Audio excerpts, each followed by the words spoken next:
Sexual orientation and gender integrity, I feel these are the two very important aspects of our lives. And I personally feel that this should not lead to any kind of discrimination or any kind of abuse. Hello, everyone. I welcome you all to Guidance IAS. And today we'll be dealing with the current affairs of 4th week of May. I'm sure ab tak aapko samajh aa gaya hoga that what topic are we going to deal with in this particular segment. Yes, it is about LGBT community, but before we proceed with the topic, I would want you, all of you, to understand the exact meaning of all the alphabets in this particular acronym. So we will directly start with the definitional part of it, wherein we'll be understanding the meaning of each and every alphabet containing this acronym. Okay, so the first one is L, which stands for lesbian. What exactly does that mean?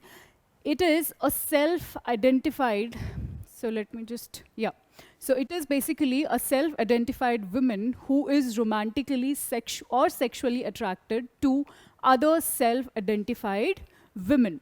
G stands for gay, wherein it says that a self-identified man who is romantically or sexually attracted to or involved with other identified men. And the another line is really important and must be noted here, which is gay can also be used to talk about both men and women, or more generally the gay community, okay?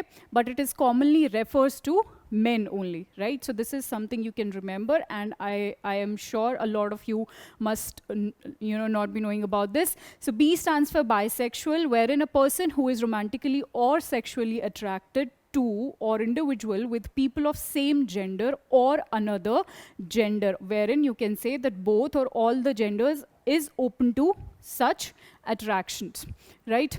Next, if we move on, the next alphabet we have is T, wherein it stands for trans or transgender, you can say, right? What is it? It is basically a term for people whose gender identity, expression, or behavior is different from those typically associated with their assigned sex at birth. That is, itna hi aap yaad rakhe would be sufficient. Now, 2S, this is two-spirit. What exactly does this mean? This actually says that this is a contemporary term that refers to the historical and current First Nations people whose individual spirits were or are the blend of male and female spirits, right? And this term has been reclaimed by some in indigenous Native American LGBT communities in order to honor their heritage and provide an alternative to the Western labels of gay, lesbian, and bisexuals. All right. Q here stands for queer, and what exactly does that mean? It is actually a umbrella term for so many meanings to it, which is, so it is an umbrella term for social, intellectual, and political movement, this you must remember, that seeks to encompass a broad range of sexual identities, behaviors, and expression. It is also a personal identity that has been reclaimed because queer has been historically used as a vicious insult. Okay. Next we have is Q or questioning. What does that mean? As the name indicates, the name actually is self-explanatory, wherein it says that it is actually a gender or a sexual identity or a sexual orientation of all three is all three is a process of exploration by people who may be unsure.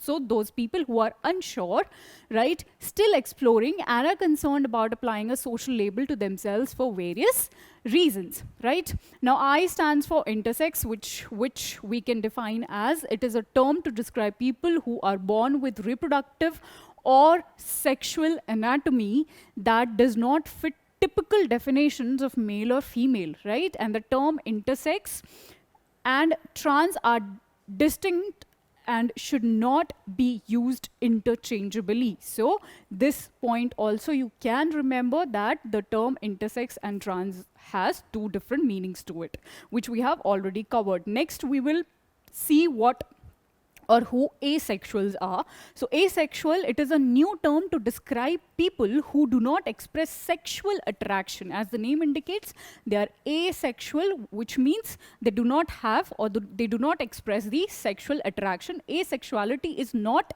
the same as celibacy, right? It is it has again a different meaning to it, okay, which is a willful decision not to act on sexual feeling. Okay, celibacy ka matlab they have their own will not to express their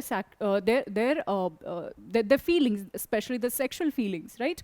Asexual people, on the other hand, are quite capable. Are quite capable of loving, affectionate, romantic ties with others. In fact, there's a lot of diversity in how asexual people experience things like relationships, attraction, and arousal. Okay. Next is a sign which we call as plus sign, and what exactly does that mean? A plus sign is added to represent the infinite variety of identities outside of or not represented by this acronym. ठीक है, अगर कुछ इन सब में include नहीं होता है, we represent it with a plus sign. So that was all about the definitional part of it. Now, let us try and understand that why exactly it was there in the news, why are we reading it, and along with that we will also see some of the impacts and some of the challenges, basically not the impacts per se but the challenges this community faces. So but again, the context first. Recently it was in news because you know, there was a demand to frame policies regarding their rights for the LGBT community. This was precisely the context why it was in news. Okay, so yeah, let me, since we have done with the definitional part of it, I would want all of you to also understand the difficulties faced by this community, right? Which is very, very important. Ye point काफी important है क्योंकि there are a lot of difficulties this community faces. Let us see what all are the difficulties. सबसे पहला heterosexuality. So we know कि the rights given to homosexual people, the LGBT community people, they are very less, right, as compared to the heterosexual people, right? If you see a lot of, you know, a lot of incidents where they face discrimination, right? Where they face violence, they face abuses, right? So they face a lot of problem than, you know, a heterosexual person would ever face. Okay, inequality and violence, as we have already done this, that around the world, it is not just in a particular country or community, it is around the world that they face certain kind of inequalities and violence towards them. Okay, now they are deprived of rights. They are definitely deprived of rights. Like same-sex couples जो हैं, उनको काफ़ी ज़्यादा you can say जो rights हैं, they are always deprived of their rights than the heterosexual couples, if we talk about. Then we have isolation from the society. So इनका जो, you can say, the you know, over the period of time, since they face a lot of abuses, a lot of discrimination, इनका self-esteem, इनका self-confidence gets lower down, due to which they get isolated from the society, from the family, from their friends and everyone around. Okay, conflict in family itself, we know, especially in Indian setup, it is very difficult to communicate things properly in an open environment with our family, right? And this is precisely one of the reasons that these people, these special people, cannot really communicate with their family, and gradually they get, you know, disconnected with their family, or there are certain kind of conflicts which starts happening between them and their families. All right, now racial discrimination. So racial discrimination is there against them. So a lot of, you can say, social or you can say economical also, right? And not just that, psychological, the most important one, discriminations they face in their entire or throughout their life, you can say, right? All right. Let us come now to the polity part of it, wherein we'll be understanding what are the important judgments related to the LGBT communities जो आज से पहले हमारे country में लिए गए हैं, right? और या फिर you know, judgments हुए हैं. Okay? उसमें से the first one is the very famous one. This is the first one, second and third. So these three we will, this is the third one, and this Navtej is fourth one. Okay? These four judgments we are going to cover in our today's lecture. The first one is very, very important and a very famous one. This could be a question in your examination, so make sure that you understand it, at least a brief you know, history about it. So it is NAS Foundation versus Government of Delhi case of 2009. NAS Foundation actually एक foundation है. It is kind of an NGO which deals with HIV and AIDS, and also it also deals with other health related problems. तो इनका case था actually 2009 में. इस case में basically जो deal करना था इन्होंने, that was that whether section 377 of IPC, which deals with what you all must be knowing. This is a very famous act. This is a very famous section which deals with criminalizing this homosexuality, right?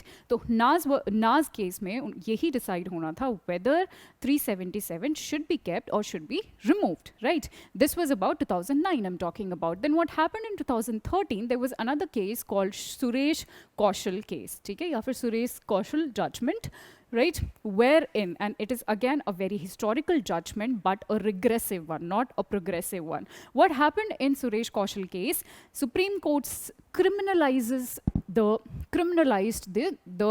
this thing, homosexuality. तो 2009 के बाद जो जब homosexual थोड़ा open up होने लगे society में, comfortable होने लगे, this 2013 judgment came, which oppressed them like further, ठीक है?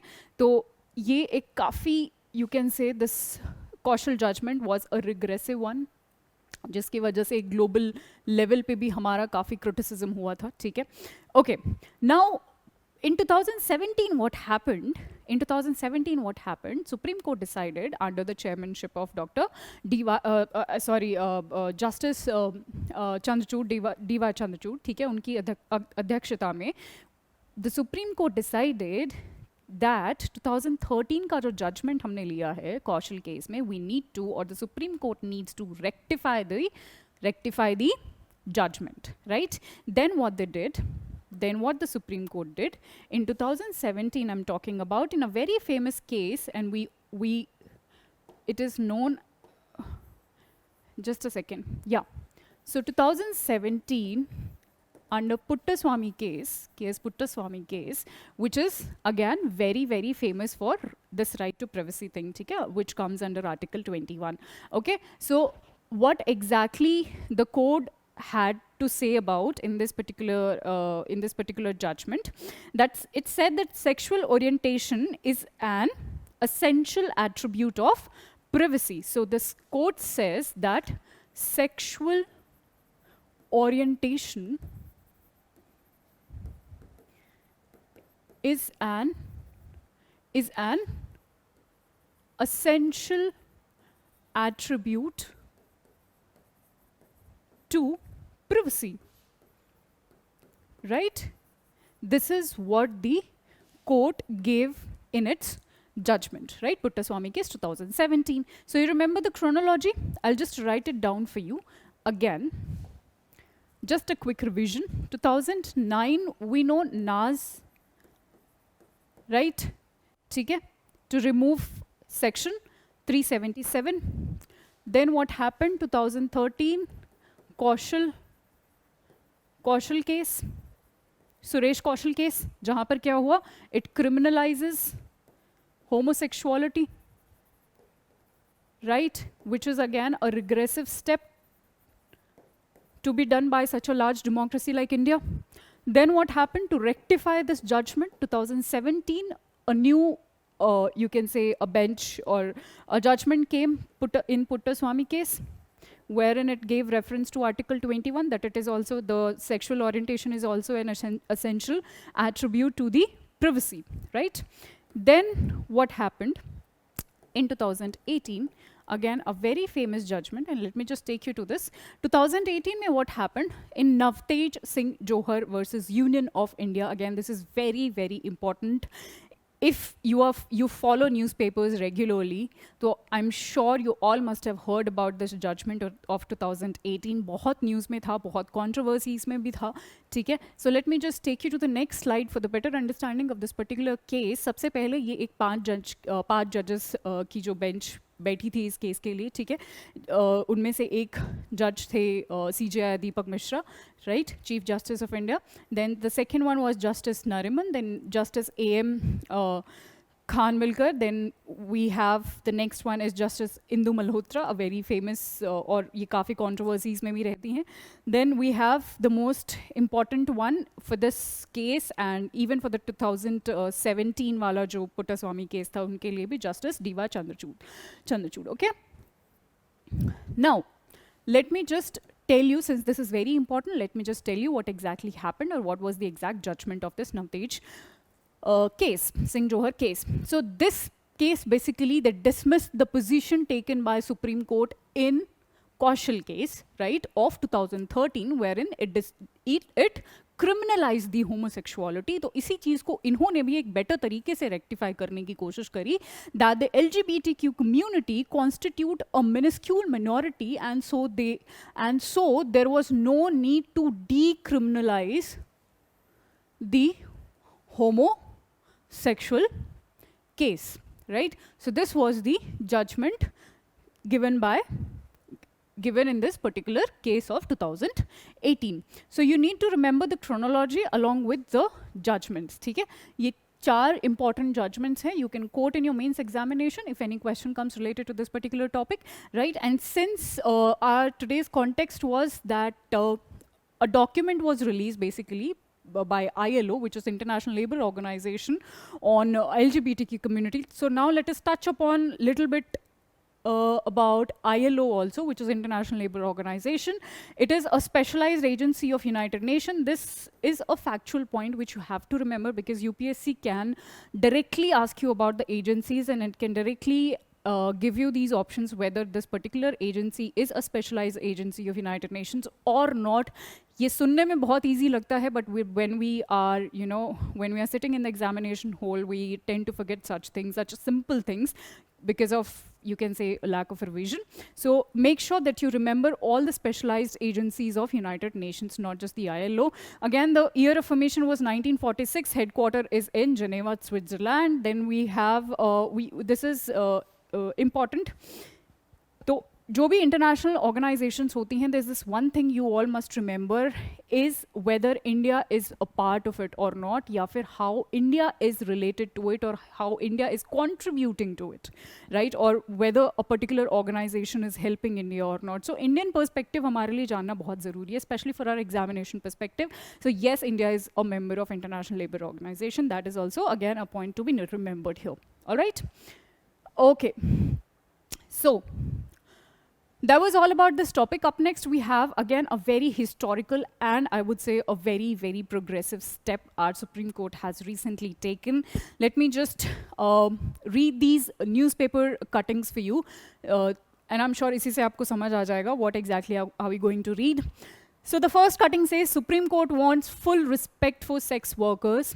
The another cutting says voluntary sex work is not illegal. Remember this voluntary word here. Voluntary, if a lady especially is voluntarily getting involved into a sex work, will not be considered as illegal.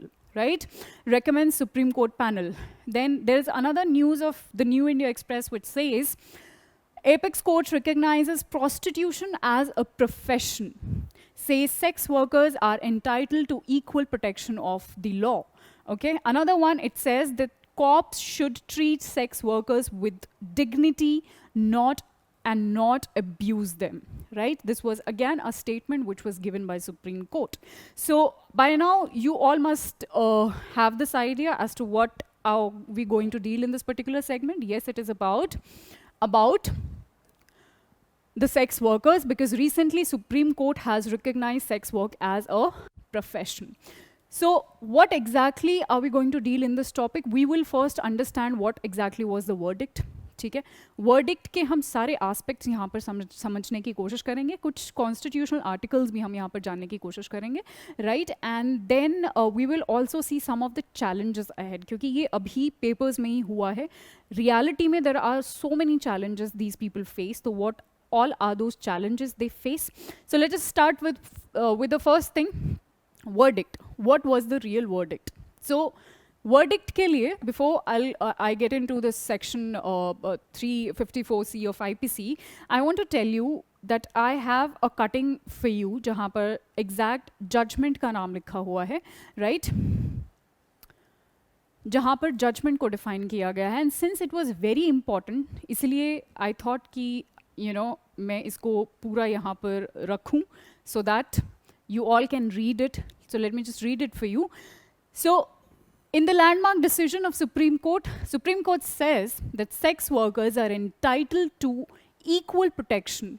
So whatever word I'm underlining here, make sure that you also remember them, क्योंकि वो काफ़ी important है, and I feel this entire judgment in itself is very historical and a very progressive one. तो ये judgment आप याद रखें. Equal protection of the law. Criminal law must apply equally in all cases on the basis of age and consent. When it is clear that the sex worker is an adult and is participating with the consent, the police must refrain from interfering or taking any criminal action, rather should treat the person with dignity and not abuse them. ठीक है? And this is, who said this? A 3-judge bench led by Justice L. Nageswara Rao, directed in an order which was passed after invoking special powers under Article 142 of the Constitution. जिन लोगों को ये वाली language समझ में नहीं हो, I also have a cutting wherein the entire judgment has been, has been written down in Hindi, because I personally felt कि ये बहुत important है, तो इसको समझना भी equally important है. हिंदी वाला part मैं आपके लिए पढ़ना चाहती हूँ. So again, it says, यौन कर्मी कानून के समान संरक्षण के हकदार हैं. आपराधिक कानून सभी मामलों में आय और सहमति के आधार पर समान रूप से लागू होना चाहिए. जब यह स्पष्ट हो कि यौन कर्मी वयस्क है और सहमति से भाग ले रही है, तो पुलिस को हस्तक्षेप करने या कोई आपराधिक कार्रवाई करने से बचना चाहिए. I hope the exact meaning is clear to you now about this particular judgment. Now let us try and analyze what does IPC sections has to say about it. So it is section 354, okay, 354 of IPC. It actually deals with voyeurism, ठीक है?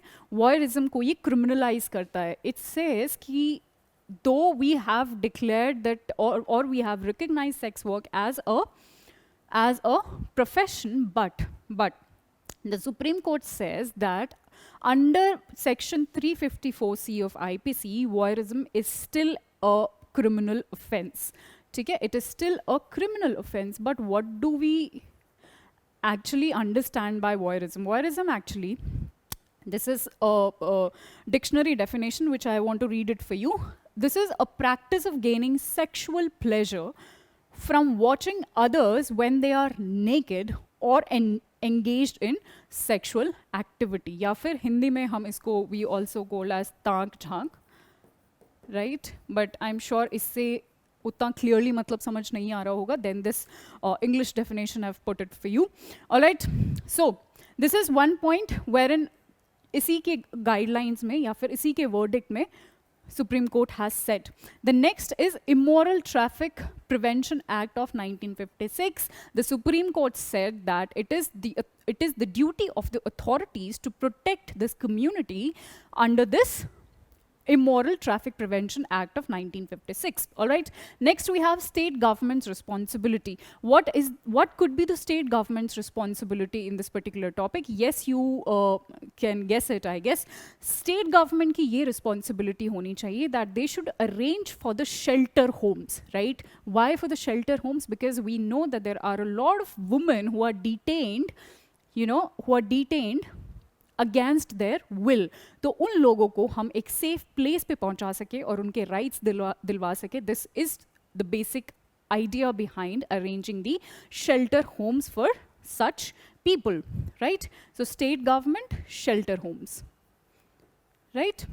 Then we have workshops for education. Of course, we should, the authorities should conduct or should keep, conducting such workshops so that these people should also know, or these people can also be made aware of their rights, right? Agar hum kuch data ki baat kare, kuch, if we talk about data, the National Aid Control Organization, that is NACO, it says that there are 6,37,500 sex workers in our country. How much? 6,37,500. 6,37,500 sex workers are there, and even more than this. More than this. This is what NACO has to say, right? This is what NACO given this particular statistics I'm talking about, right? Okay, I hope this much is clear to you now. Now, there's this one thing which is about Article 21. We all know that Article 21 guarantees a right of what? A dignified life, right? So 21 deals with dignified life. And this is again mentioned by Supreme Court, ki they also comes under this Article 21 of our Indian Constitution, hence deserve a dignified life. But again, what are the challenges ahead, or what are the challenges not just ahead, what are the challenges they're facing right now? The first challenge is abuses.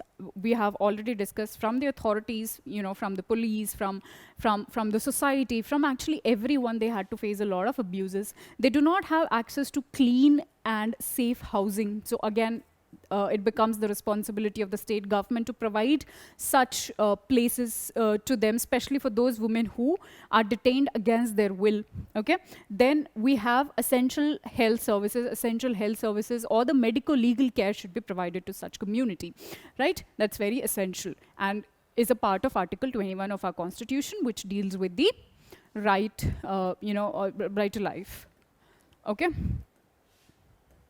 All right, now, since we have talked about it in an Indian perspective, I would also want all of you to have a look at a global scenario, wherein it says that 80% of the trafficking involves sexual exploitation. So human trafficking mein 80% trafficking jo hai happens for the sexual exploitation. Then you have 6 lakh to 8 lakh people are trafficked across international borders every year, which is a huge number.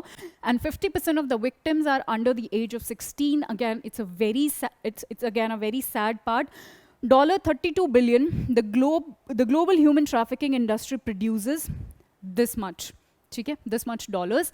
And if we talk about the 19% of the trafficking involves labor exploitation. We know 80% involves that and 19% involves labor exploitation, or usme se bhi 80% victims are women only. And if we talk about, again, at a global level, 20 to 30 million slaves are there in the world today. So this is the condition present in today's scenario.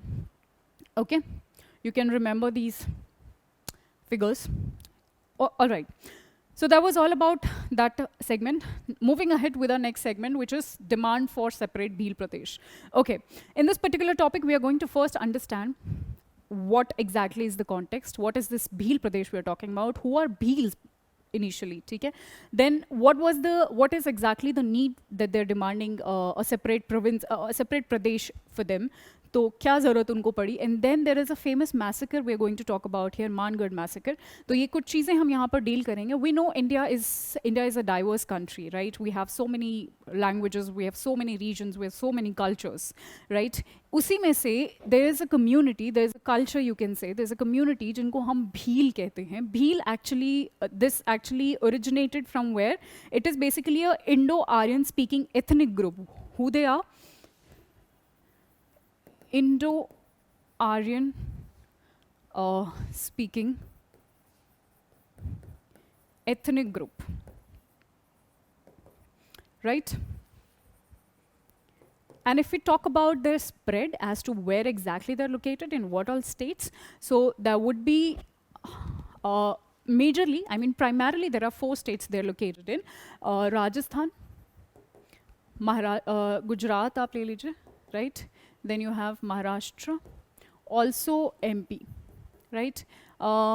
Chhattisgarh में भी ये मिलते हैं, even Tripura में भी आपको थोड़ा सा इनका सेक्शन देखने को मिलेगा, but these are the 4 major states they are found in, right. तो इन 4 स्टेट्स के बारे में ही हम आज बात करने वाले हैं, right, okay. But the question arises कि ये लोग अपना सेपरेट प्रोविंस या फिर सेपरेट प्रदेश या सेपरेट जगह की क्यों डिमांड कर रहे हैं, that's the question which should come to your mind. So actually the demand is कि क्योंकि हम अलग अलग जगह में scatter हो चुके हैं, we are unable to put forward our demands, we are unable to put forward our voice or raise our voice, so we need to come together to raise and to put our voice, अपनी demands पूरी करवाने के लिए, अपने rights लेने के लिए we need to come together, right? And that is why they are demanding this. Let me just take you to the map for your better understanding. This is the cultural aspect I've put here for the Bhil community. If you look at this in the map कि इनका जो spread है वो कहाँ पर है, as you can see they are in Gujarat, ठीक है, थोड़ा राजस्थान में भी आपको मिलेगा, right? This is again this is Madhya Pradesh and this is, you'll see, Maharashtra, right? तो ये 4 states हैं जहाँ पर इनका spread आपको देखने को मिलेगा. Again, the same map which predicts their spread. All right, okay. Now let us come back and see what this Mangard Massacre is. So basically, इन्होंने जब अपनी पहली बार demand रखी थी, so this entire thing started in the year 1913. 1913, if you remember, you can connect it with a year, a very famous year in our Indian history, 1919, which is famous for Jallianwala Bagh Massacre. इससे 6 साल पहले, in 1913, another massacre took place, which is called Mangard Massacre. Now, to understand the massacre, we first understand the meaning of this word Mangard. तो Mangard जो है, ये एक hilly area है, और कहाँ पर ये प्रेजेंट है? If you see here, Rajasthan और गुजरात के बॉर्डर पर आपको ये मानगर हिल्स मिलेंगे. यहाँ पर भी एक बहुत ब्रूटल मैसेकर हुआ था, जस्ट लाइक जलियांवाला बाग, जैसे जलियांवाला बाग का मैसेकर हुआ है, वहाँ यहाँ पर भी एक सिमिलर काइंड ऑफ मैसेकर हुआ था, where in Britishers killed a lot of tribal peoples, a lot of Bhil people, ठीक है. इसीलिए हम उनको इसको आदिवासी जलियांवाला बाग मैसेकर भी बोलते हैं, right?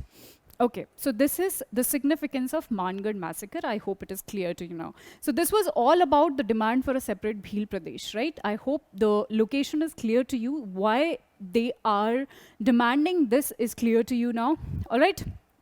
Chaliye. So that was all about it. Up next, we have parliamentary privileges. We all know that the member of parliaments are, they have certain rights and immunities, right? So, वही जो immunities or rights हैं इनके, they actually there are different kinds of rights and immunities. Some are collective rights and immunities, some are individual. ठीक है, हम दोनों के distinction को समझेंगे, दोनों में क्या क्या provisions हैं हम उन सबको समझेंगे. But before that, there is one article you all must remember, which is related to the privileges only, right? There's this article which you should remember, and that article is Article 105, which mentioned 2 privileges. First is freedom of speech in Parliament, and second is right of publication of its proceeding. So it is Article 105, which guarantees this 2, you can say, 2 privileges. First is right of, or right to proceed. Right of proceeding, you can say, right to proceed, whatever you call it, ठीक है? You should understand the meaning of it in a better way, ठीक है? So, and the next one is freedom of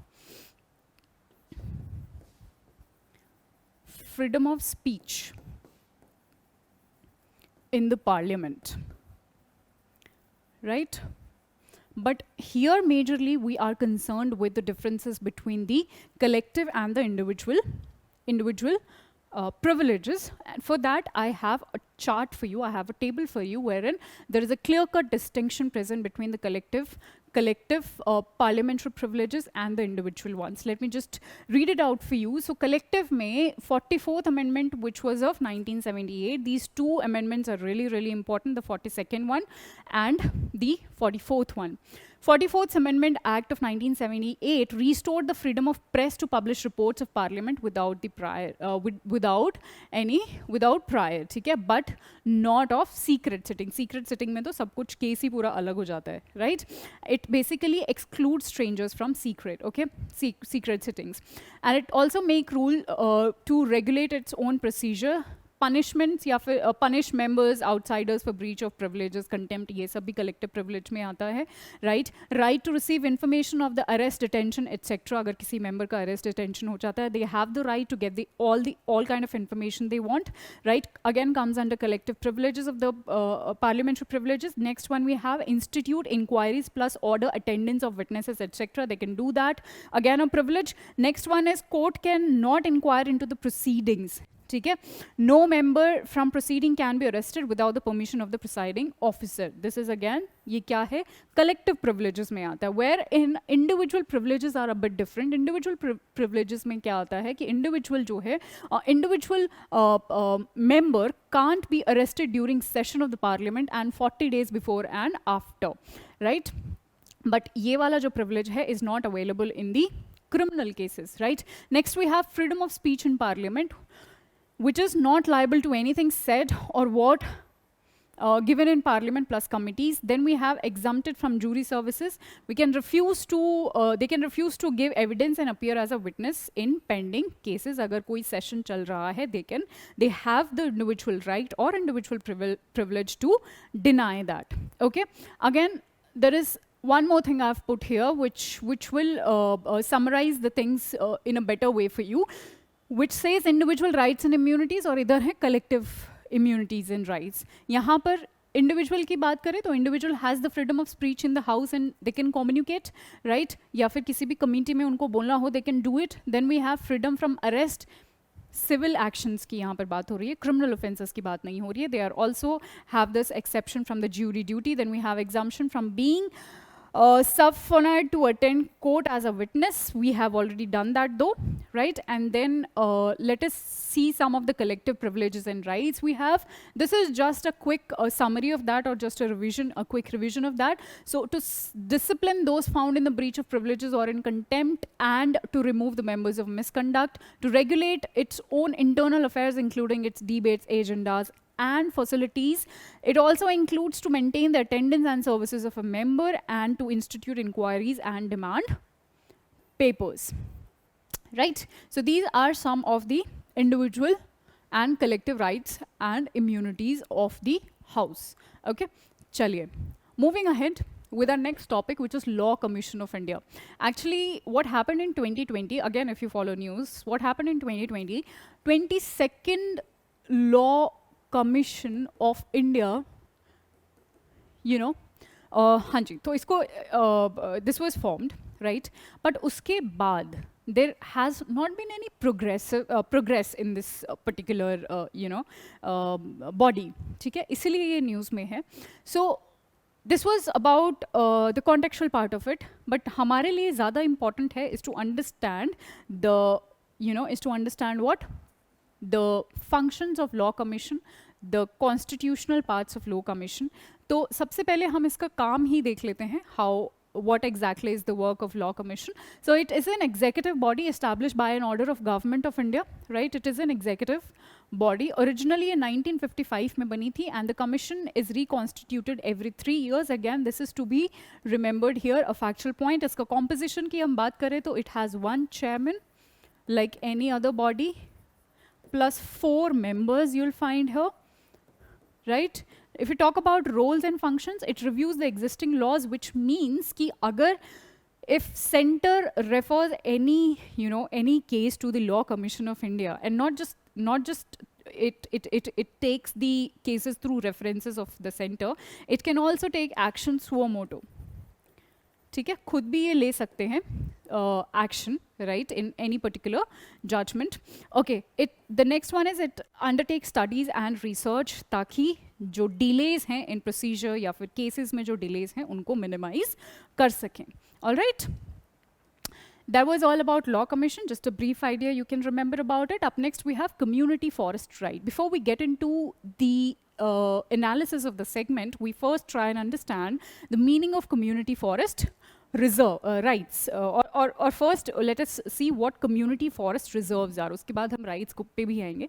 Community forest reserve, as the name indicate, कि कुछ तो ये forest से related है और community से related है. So basically community forest reserve वो forest area होता है या फिर वो land area होता है which has been traditionally protected or conserved for what? For the use of a particular community. Like for example, कोई एक particular pastoral community कहीं पर रहती है, वो अपना एक piece of land को conserve कर रहे हैं traditionally, right? Protect कर रहे हैं, and that is what we call as community forest reserves. Now, these community forest reserves, या फिर those people, they have certain rights. We'll come up, we'll read what are those rights, and we will also try and understand what are the significance or how these reserves are important for the community as well as for our biodiversity. Okay, so what is it we have understood? ठीक है, context हम देख लेते हैं. Chhattis government has become only the second state in the country to recognize community forest reserve right of village inside a national park. तो national park में इन्होंने ये वाला right दिया है, इसीलिए this news was there in the news. This news was there. Okay. Community forest rights की अगर हम बात करें तो ये जो rights हैं they are recognized under which section? Section 3(1)(I) of clause I of Scheduled Tribes and Other Traditional Forest Dwellers Recognition of Forest Rights Act, commonly referred to as Forest Rights Act or the FRA, right? This was about their rights. If we talk about the significance of it, significance बहुत ही simple है. Suppose there is a pastoral community, तो अगर उनके पास एक अपना reserve है तो it will help them in their livelihood, right? उनके जो भी animals हैं उनको वो help करेंगे, indirectly helping them in their livelihoods, okay? And not just this, not just in the livelihoods, these kind of reserves also protects the forest area and in turn protects the biodiversity or the ecology of the world or the country. All right, now let us look at a global, we'll see at a global picture, but before that let us see some of the figures pertaining to India itself. So India की जो world ranking है in total land area under forest and tree cover is 10th. So this ranking you can remember, 21.54 total forest cover in India with regards to geographical area. We have this, but this keeps on changing. So I would want all of you to update it. अगर अभी 2-4% ऊपर नीचे हो गया, you can update these data, right? 15 states and union territories have about 33% of the geographical area under forest cover, and 2.99% area is classified as very dense forest in our country. This we are not going to read as this is not our today's context, but we will definitely see that why the forest conservation is crucial, okay, around the world. अभी हम एक global level पे, global scenario पे बात करने जा रहे हैं. So this is a global picture which I'm trying to present here. It says that forests account for about 1/3 of a total land area, okay, and about 60 million indigenous people are wholly depend on the forest, and about 350 million people live in or near the forest. In all, about billion people rely on the forest. ठीक है? अगर हम Indian perspective की बात करें, तो forest accounts for over 1/5 of the you can say India's geographical area, and you can say that there are about 150 million forest dwellers present in our country, and scheduled tribes numbering over 105 million, accounting for 8.6% of India's population, and 9 out of them live in the forest, or या फिर forest के आसपास वो लोग रहते हैं, which again becomes very very important for their livelihood, right?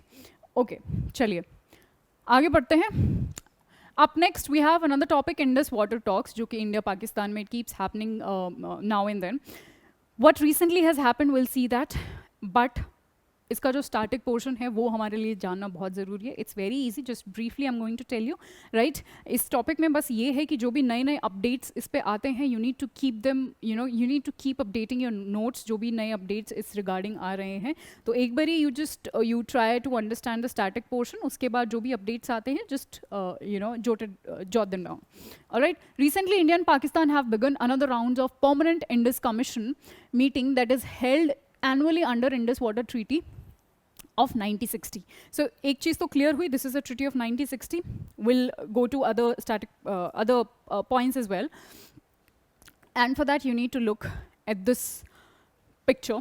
1960 में it was signed between India and Pakistan, ठीक है, and a representative of World Bank after 8 years of negotiation. That's again a huge number.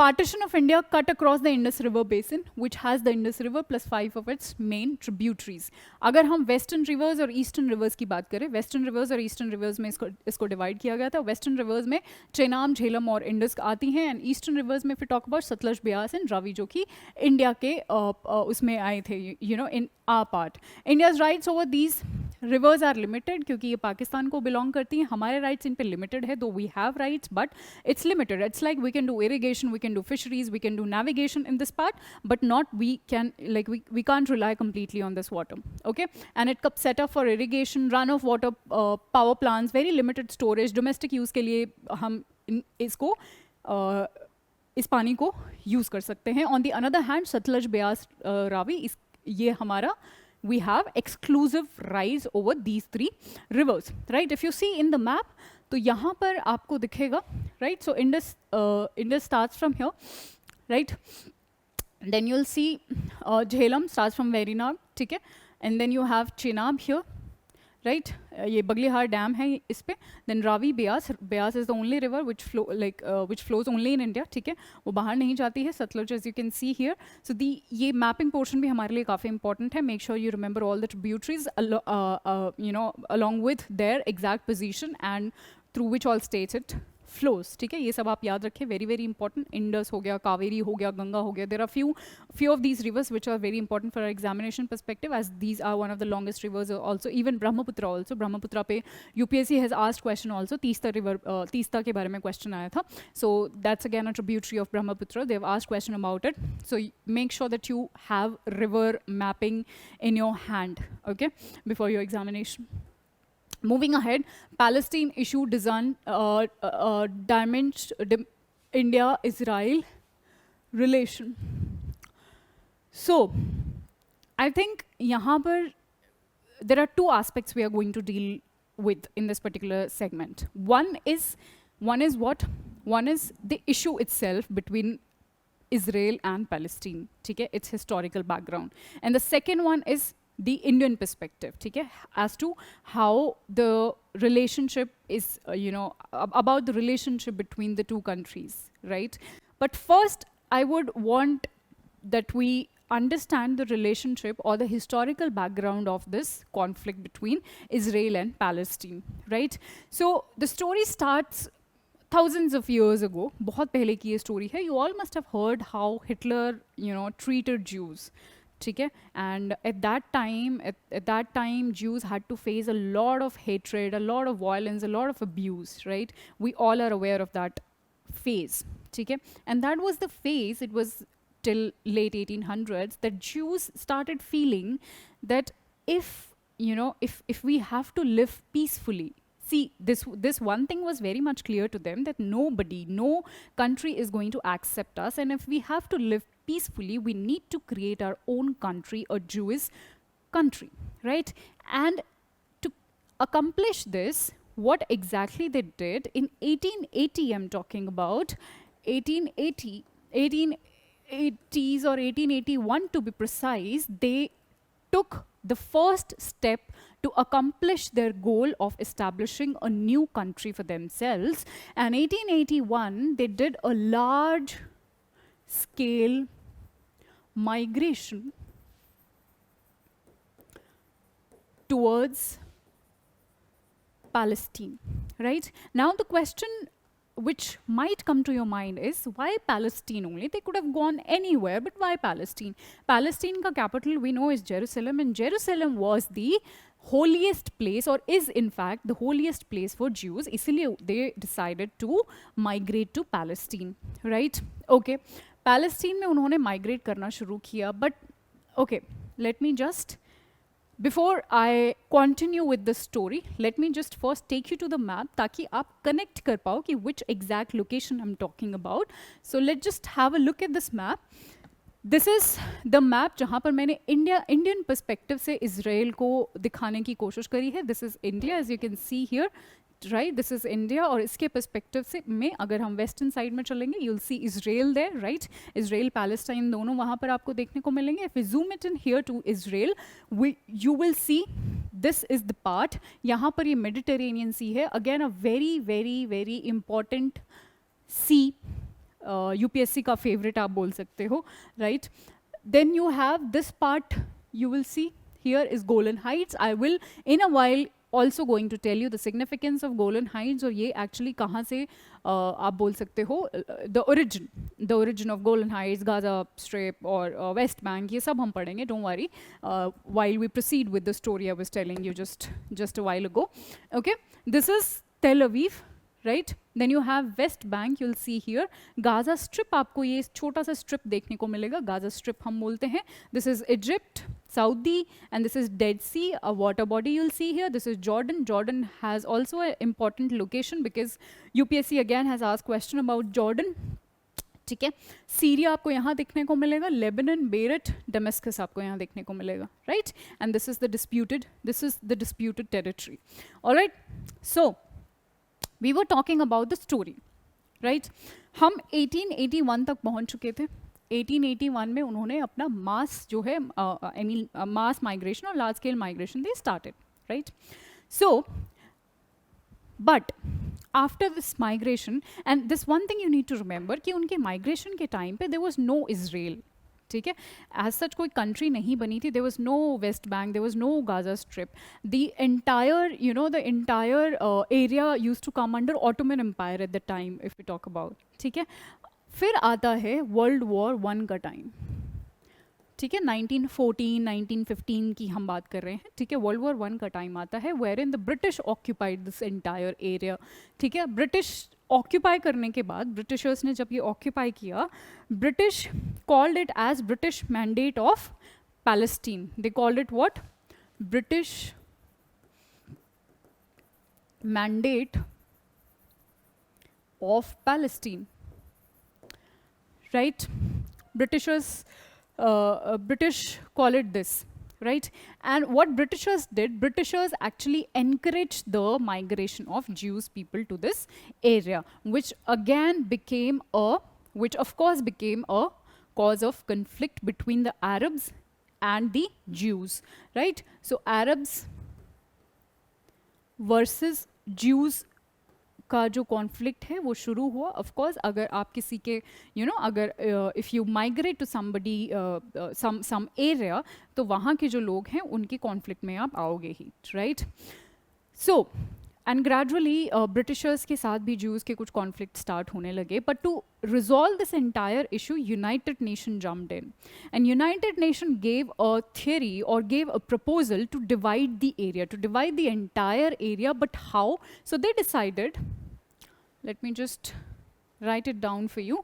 What they decided to divide the entire area, and 53 of this entire land will be given to Jews, ठीक है, जो कि Israel को belong करेगी, and the rest of it which is 47% will go to Arabs, right, which will, जो कि Palestine को belong करेगी, right. But of course Arabs को ये बात पसंद नहीं आई, because maximum portion was given to Jews which is 53%, right. इसी के चलते 1947-48 की बात है, war started between both the group, between Jews and Arabs. इसमें जीत किसकी हुई? Israel की. Israel won, right? And as you can see here, Israel won, and Israel occupied more land. In fact, more than the United Nations has given them, which is 53% of the entire area, right? Then again, after few years, a war happened, which is a very famous war, जिसको हम 1967-69 के around एक war हुआ, right? उसमें भी Israel won, and it occupied a lot of areas. उसी time पे it occupied West Bank, Gaza Strip, and all of those areas, ठीक है? Okay, so it kept occupying, और धीरे धीरे करके, as you can see here, ये जो पैलेस्टीन वाला एरिया है, it kept declining, right? So now you must have this question in your mind कि okay इतने सारे wars हो गए but कोई peace agreement भी हुआ कि इनके बीच में, right? Yeah, it happened. Oslo agreement इन दोनों groups के बीच में हुआ, kind of a peace agreement. But then I don't think कोई भी agreement worked because even now you see conflict between the two groups. ठीक है, तो यहाँ पर हम नहीं ज़्यादा पीस कॉन्फ्रेंसेस के बारे में बात करेंगे. चलिए ये हम थोड़ा सा देख लेते हैं. Again this is just to summarise the story only which I have told you कि गाजा स्ट्रिप का मैंने आपको बताया, वेस्ट बैंक का बताया, एग्जैक्टली कब और कैसे कैप्चर करे. This is the story which is depicting which I'm going to depict, which I'm going to explain through this map. So as you can see here, this green boundary is Israel pre-war. 1967 boundary है ये, ठीक है. उसके बाद ये 2012 में ये जो वाइट पार्ट है ये इजराइल ने कंट्रोल कर लिया था.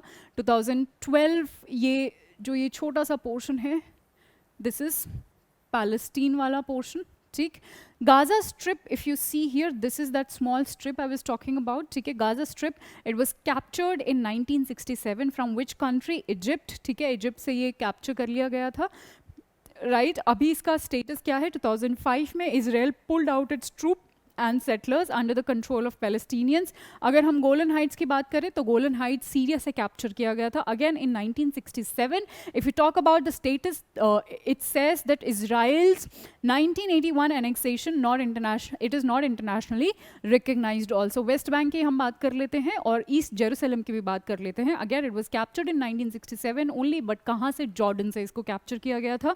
And Israel continues to control most of the West Bank, but its support of settlements on the occupied land has been complicated, you know, peace negotiations.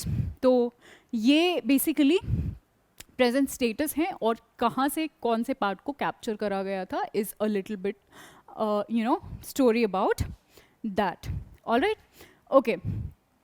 Now I hope the entire thing is clear to you now. Moving back, we have already done with the Israel-Palestine conflict, its historical background, and of course, though we have talked about Oslo Agreement, Abraham Accord was one such agreement, wherein it was signed between Israel, United Arab Emirates, and Bahrain, and it was mediated by United States of America. Though बहुत सारे results हमें देखने को नहीं मिले. We have already understood about this map. Again this one is very very important. इसमें आपको exactly locations बताए हुए हैं, कौन सा लोकेशन कहाँ पर प्रेजेंट है. UPSC has the habit of you know confusing people with these kind of places. Make sure you remember them. This was the historical background, a little bit about the capturing part कि Gaza Strip, Golan Heights और West Bank और East Jerusalem हमने कब और कहाँ से इन्होंने कब और कहाँ से कैप्चर करे. Now, as I was telling you कि first part we will deal with the historical background of this conflict itself between Israel and Palestine. Next one we'll deal with the Indian relationship कि India के क्या relationship है with Israel. ठीक है. Diplomatic इसको हमने 3 parts में divide किया है, like we write in our mains examination. So first one is diplomatic ties, then we have economic and commercial relations, and then we have defense part. The first one is diplomatic ties. So हालांकि India ने recognise कर लिया है you know Israel को in 1950, the two countries established full diplomatic ties on January 1992, right? 1950 में recognise करा था, but अच्छे से जो है हमने अच्छे से एक दूसरे के साथ टाइज इस्टेब्लिश करे हैं वे ahead of 1950. Economic and commercial relations की अगर हम बात करें, there's a trade in diamond between the two countries which constitutes about 50% of the bilateral trade, and India is Israel's 3rd largest trade partner in Asia and 7th largest globally. This fact you can remember to quote in your mains examination. Then if we talk about the defense part, so it says India is the largest buyer of military equipments from Israel, which in turn is the 2nd largest defense supplier to India after Russia. First is Russia, so you have to remember this. Russia वाला याद रखना है क्योंकि Russia भी काफी news में था due to Russia-Ukrainian war. So you have to remember all these three facts. Sorry. Moving ahead with our next topic, which is Myanmar Foreign Minister may not get ASEAN meet call. तो क्योंकि Myanmar में काफ़ी time से they were a lot of protests going on. We know that mass protest, armed resistance and mass killing we have been witnessing in Myanmar, क्योंकि वहाँ की military ने seize कर लिया है जो भी पूरा उनका empire है, right? So we are witnessing it since so long. उसी के context में ये news भी है कि Indian government ने recently ये decide किया है that we are unlikely to include Myanmar foreign minister at India's ASEAN foreign ministers meet. Okay, and India ने ये ASEAN के जो भी countries हैं उनके consensus से mutually decide करा है. What is the issue? We have already seen कि कितना वहाँ पर military का rule या फिर armed rebellions और वो सब देखने को मिला है, और हमें पता है वहाँ जो आंग सान सू की हैं उनको भी arrest कर लिया गया है, right? So we'll come to that. वो हम पूरी chronology उनकी life की समझेंगे कि कैसे कैसे उनके साथ क्या हुआ है, right? So let's just see that only first. Hanji.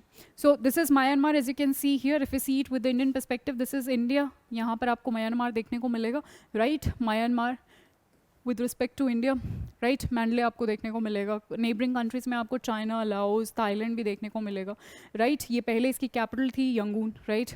And this is Sitwe port, again a very important port of Myanmar. काफ़ी न्यूज़ में भी होता है, UPSC के लिए important है. Sitwe port, you remember? All right. So अगर हम इनकी life की chronology trace करें तो in 2010 she got released from the house arrest after 15 years of detention by the जनता, ठीक है?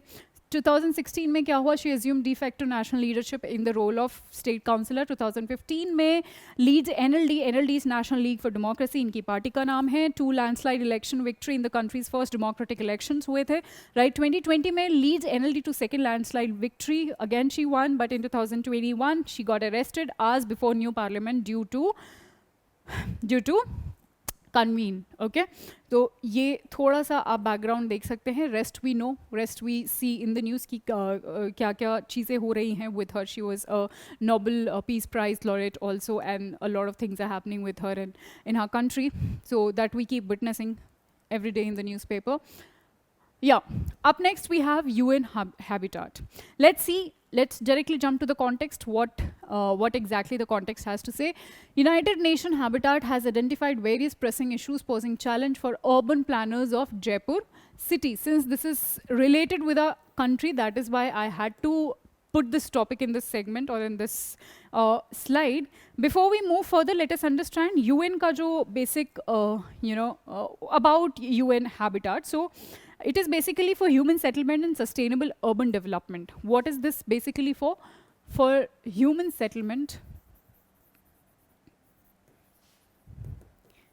For human settlement and urban, what? Sustainable urban development. Urban development. Right? ये इसका जो मेजर आप काम बोल सकते हो. What are the issues highlighted?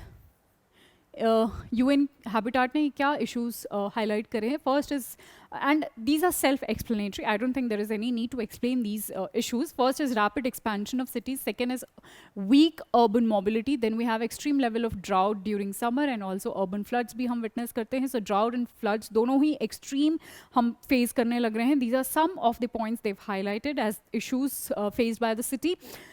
So if you talk about recommendation, the first recommendation says that there should be an increase in the green cover so that urban biodiversity को strengthen किया जा सके, right? In turn, livelihood या फिर not livelihood, actually lives, life जो है वो better बनाई जा सके of the citizens or the people living in that particular area, to curb development on the city's outskirts. Right, and eco trials होने चाहिए with plantation along with natural drainage channels, and railway tracks should also be present. All right, तो ये कुछ recommendations थी which was given by UN Habitat. Let us now see some of the factual points regarding UN Habitat. The first one says formation, year of formation 78 में हुआ था. Kenya में इसका headquarter है, which is very unique though. आपको Kenya में नहीं ज़्यादा headquarters मिलेंगे. Then sector is urbanization and development. We've already done that. Is India a member? Again, I always ask you to remember this point कि India के perspective से क्या कहाँ पर stand करती है वो body. So yes, India is a member of it. We are a part of it. This is something you need to remember. And 2019 में India was elected as the executive board of the first United Habitat Assembly. The strategic plan of the UN Human Settlement Program for the period 2020 and 2025 aims to advance a sustainable urbanization as a driver of development and peace to improve living standards for all. That's what I initially also mentioned, that it is basically for what? For a better human settlement and a sustainable urban development. ये दो word भी अगर आप याद रखेंगे, you'll fetch good marks in your mains examination because that's the major agenda of this particular agency. All right, moving ahead with our next topic, center scraps import duties on crude sunflower and soybean oils. So, इसके क्या impacts हैं? Exactly क्या हुआ है? कुछ और चीज़ें हम यहाँ पर जानने की कोशिश करेंगे, which are how WPI and CPI is related to it. We'll also see some graphs wherein we'll understand कि कौन सा major country है जहाँ से हम ये सारी चीज़ें import करते हैं, right? Majority हम कहाँ से import करते हैं. So we'll talk about those statistics as well. So let us start with first thing. So in a bid to cool the inflation, ठीक है, इन्फ्लेशन को ठीक रखने के लिए इन edible oils the centre allowed duty free import to 20 lakh tons each of crude soybean oil, crude sunflower oil for this year as well as for 2023 and 2024 for the next years as well. Inflation का आप कैसे define करोगे? Inflation वैसे तो बहुत easy है, हम हिंदी में उसको महंगाई भी बोल सकते हैं, but if you talk about economical economy वाली एक definition, so it is a situation where there is a sustained unchecked increase in the general price level and fall in the purchasing power of money. तो पैसे का गिरना, ठीक है, हम ये बोलते हैं. इसके जो रीजंस हो सकते हैं इन्फ्लेशन के, there are two reasons, self explanatory हैं, बहुत इजी हैं, बहुत इजी इकोनॉमी के कॉन्सेप्ट्स हैं ये. अगर if there is a increase in the demand और if there is a reduction in the supply, right. तो ये दो चीज़ें हैं जो आप याद रख सकते हैं. Next we have in India inflation is primarily measured by two main indices, ठीक है. वो दो मेन इंडाइसेस हैं WPI and CPI. I want कि आप इन दोनों में डिफरेंसेस अच्छे से समझें, ठीक है, because UPSC has asked question on this and these are really important topic when we come to economy part of our syllabus. So I have this chart for your better understanding of the differences between WPI and CPI. CPI की जब हम बात करते हैं, it stands for Consumer Price Index, which is जो कि government monthly basis पे release होता है and measures what? It measures the change in the retail prices of goods and services. So goods and services you have to remember, wherein if you see at this side यहाँ पर सिर्फ goods involved हैं wholesale price index में, ठीक है. monthly basis पे इसको release किया जाता है, WPI को वीकली बेसिस पे रिलीज किया जाता है, and we have already done this, ठीक है. It includes about 8 categories of products and services. It includes primarily articles, fuel, power, manufacturing goods, ये सब इसमें इन्वॉल्व होते हैं. इसमें कैलेंडर ईयर जो होता है, बेस ईयर होता है, which is January to December, calendar year हमारा होता है. यहाँ पर फाइनेंशियल ईयर हमारा जो बजट वाले जो ईयर्स होते हैं, जैसे हमारा बजट पास होता है वो वाला इसमें फाइनेंशियल ईयर्स होते हैं. It calculates the final stage of inflation. CPI I am talking about. It measures inflation in the first stage, wholesale price index. CPI is of importance to the general public, whereas जो WPI है, क्योंकि इसका तो मतलब ही या फिर it stands only for wholesale price index, so it is of more use to the or is of more importance of those who keep a track on wholesale prices, right, as the name indicates. So these are some of the general differentiations between the two terms, the very important terms rather when we come to economy. हाँ जी. तो this was the graph I was talking about, where we are going to understand कि कितना percentage of share we are importing, right, when it comes to what? Edible oils. So how much we are importing from which all countries. So this blue color you can see, this is for palm oil, right. Palm, we all know we majorly import from Indonesia and Malaysia, right. Indonesia और Malaysia से हम majorly import करते हैं. Then is we have rapeseed, ठीक है, यहाँ पर. Then we have soya oil and then we have sunflower oil. Sunflower oil आपको ये दिखने को मिलेगा. Sunflower oil हम majorly रशिया से import करते हैं, राइट तो ये ग्राफ भी आप याद रखें, कौन से कंट्री से हम इंपोर्ट करते हैं वो भी आप याद रखें. I am exactly going to tell you कितना हम इंपोर्ट करते हैं. So let's move with the next slide to read more about the edible oils. So it says more than half of the India's edible oil consumption is imported. ठीक है, 50% से ज़्यादा तो हम import ही करते हैं. Sunflower oil accounts for 14% of all imported oil. ठीक है, India imports edible oil majorly from Ukraine and 20% from Russia. So जो sunflower oil मैंने आपको दिखाया था, ठीक है जी, this one, this part, ठीक है, this we import from Ukraine and Russia. और वॉर की वजह से भी इस पर काफ़ी इम्पैक्ट पड़ा है, इसलिए भी ये न्यूज़ में था. Make sure you remember about this fact about sunflower oil, right. And India जो पाम ऑयल है वो इंडोनेशिया और मलेशिया से हम करते हैं. इंपोर्ट सोयाबीन की अगर हम बात करें तो ब्राज़ील एंड अर्जेंटीना से हम इंपोर्ट करते हैं. 2019 में जो एडिबल ऑयल्स थे accounted for 40% of the agricultural import bills and 3% of the overall import bills of our country, right. Palm oil हम सबसे ज़्यादा इंपोर्ट करते हैं, which is around 62%. That's the figure you must remember, right. Palm oil के बारे में आप ज़रूर याद रखें. चलिए, moving ahead with the next topic which is sugar export curbs and their impact. Sugar के एक्सपोर्ट पे रिसेंटली गवर्नमेंट ने कुछ रिस्ट्रिक्शंस लगाए हैं, तो वो क्या रिस्ट्रिक्शंस हैं और उनके क्या इम्पैक्ट्स हैं overall in our country as well as at the global level. We are going to analyse that thing in this particular segment. So let's just start. The government has notified that sugar export will be restricted or allowed only with the permission. ठीक है, तो exactly क्या जो changes हैं वो आए हैं. सबसे पहले रिस्ट्रिक्टेड कैटेगरी में डाल दिया गया है शुगर को. So initially it was in the open category. Open category means government will have no intervention when it comes to export of the sugar. ठीक है, open category.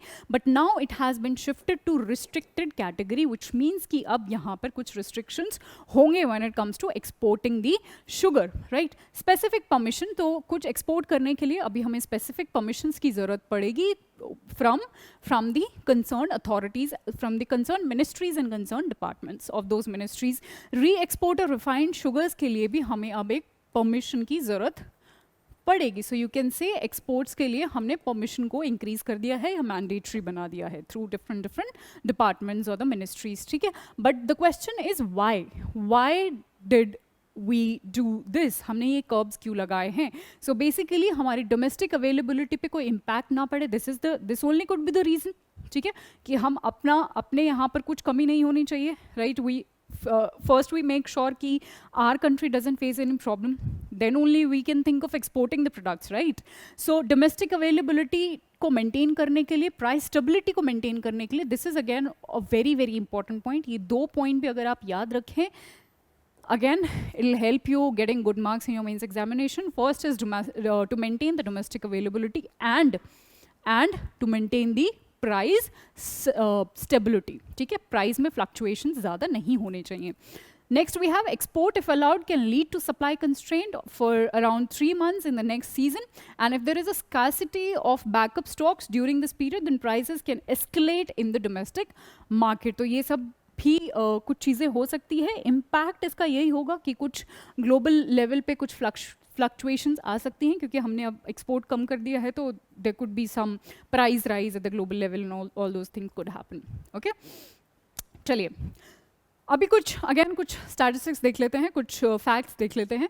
अगर top 10 sugar cane producing states की बात करें इन our country, तो the first one is Uttar Pradesh. ठीक है, it accounts for almost 37% of the total production of our country. Then we have Maharashtra, which accounts for around 23. Uttar Pradesh, then we have Maharashtra, which accounts for around 23% of the total production. Apart from that, there are certain states, like for example Punjab. Punjab में भी अगर आप district specific की बात करें, so in terms of cane area, the production Hoshiarpur में और गुरदासपुर में, पंजाब जो है वो प्रोडक्शन के उसमें टॉप करता है in these two districts. Haryana में भी there is a production of sugar cane, you will see. Gujarat में भी, कर्नाटका में भी you will see. Andhra Pradesh, Tamil Nadu, Bihar और उत्तराखंड में भी आपको कहीं ना कहीं शुगर केन प्रोडक्शन या केन प्रोडक्शन आपको देखने को मिलेगा. अगर हम थोड़ा सा ग्लोबल पिक्चर भी देख लेते हैं, so global picture says, so the top sugar cane growing nations, the first one is Brazil, then we have Pakistan also. India में भी इंडिया इज़ ऑल्सो देयर. ठीक है, चाइना और थाईलैंड. आप मेक श्योर आप ब्राज़ील और इंडिया तो there's no need to remember India. Make sure you remember Brazil. Brazil आप याद रखें ज़रूर, right? And leaders जो India में जो leaders हैं, India के जो top producing states हैं, we've already covered that. So that was all about export of sugar. This topic. Up next we have TRIPS waiver. Again a very very important topic. इससे related इसके काफ़ी सब topics हैं, ठीक है? TRIPS में TRIPS के बारे में हम पढ़ेंगे, WTO के बारे में हम पढ़ेंगे, जितने भी intellectual property rights में जितने भी चीज़ें आती हैं उन सब के बारे में हम पढ़ेंगे. We'll also try and understand the meaning of the exact meaning of them. I have a particular slide for you all to make you understand the meanings of it. But first see कि context क्या है. पहले हम देख लेते हैं कि issue क्या है. ठीक है, इशू से आपको कॉन्टेक्स्ट भी समझ आ जाएगा. कोविड के टाइम पे there were 2 countries, India and South Africa. They demanded certain changes from WTO कि आप कुछ चेंजेस करो या फिर कुछ वेवर्स दीजिए, ट्रिप्स वेवर्स दीजिए, so that we can facilitate the manufacturing of vaccines and medicines, so that we can help our people during COVID. ठीक है, but what were the opposition, why it was opposed, and what were the arguments against it? So waiving of intellectual property right will neither lead to WTO was of the opinion that it will neither lead to increase in production of the vaccine or increased deployment nor practical solution to fight the virus. ठीक है, तो ये कुछ help नहीं करने वाला. That is what they said. हमारे लिए जो important है is to understand कि TRIPS agreement क्या है. ठीक है, पेटेंट रिजीम भी देखेंगे हम अपने इंडिया, हमारे कंट्री में पेटेंट रिजीम क्या है. But before that let us try and understand what TRIPS agreement is all about actually.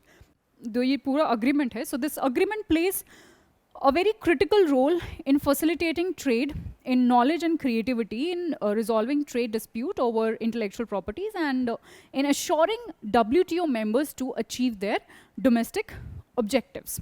ठीक है, late me just show you this. अगर हम IP राइट्स की बात करें या फिर जो इसका कवरेज है उसकी बात करें, ट्रिप्स में क्या क्या कवर होता है. पेटेंट, ट्रेडमार्क, जोग्राफिकल इंडिकेशन जिनको हम GI टैग्स भी बोलते हैं, copyrights and related rights. Then we have industrial design, we also have trade secrets. Don't worry, I am going to explain all of them to you just in the next slide. But before that, let us also see a brief historical background of how WTO came into place, and also what exactly is the role of WTO. So GATT के बारे में, GATT के बारे में आप सबने सुना होगा, which was the body prior to WTO. ठीक है, so it replaced GATT in 1944. So this is the year to be remembered here. So it basically established in 1995, and the GATT was established along with the Bretton Woods, twin of IMF and World Bank. ठीक है, ये आप याद रख सकते हैं. वैसे तो बहुत ही नॉर्मल फैक्ट है ये, अगर आप UPSC के लिए पढ़ रहे हैं तो ये आपसे एक्सपेक्टेड है कि आपको पता भी होना चाहिए. एजेंडा की अगर हम बात करें of World Trade Organization, it helps the global economy recover from World War second. तो उसी टाइम पे ये बनाया भी गया था, and to support the global development of promoting free trade and free market. Member countries की अगर हम बात करें, so there were 23 countries initially Geneva में जब ये कॉन्फ्रेंस हुई थी. उसके बाद माराकेश राउंड भी हुआ 1995 में, which led to the creation of WTO actually. Now let us try and understand the meaning of all these terms.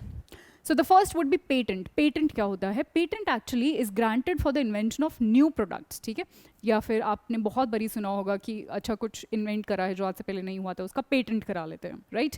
So this is what exactly patent is, wherein it is granted for the invention of a new product for a particular manufacturing process, not just the product. हम process को भी patent करवा सकते हैं through which we have manufactured any product, right?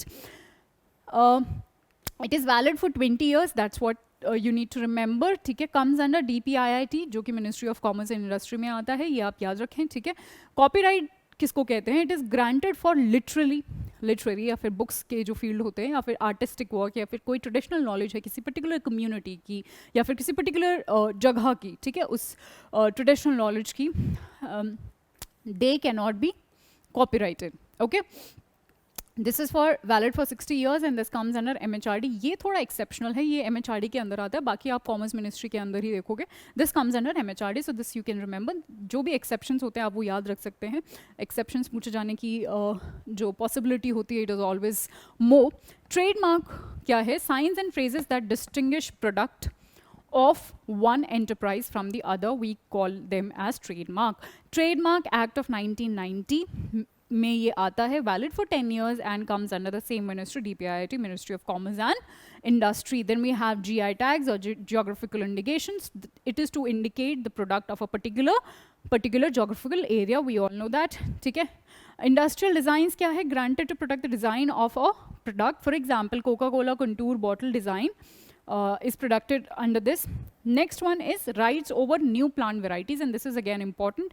ये पूछा भी जा चुका है, ठीक है? New plant variety की बात करें, so this is given to farmers and plant breeders to promote the development of new plant varieties, और ये काफ़ी important भी था ताकि नई plant varieties को हम develop कर सके.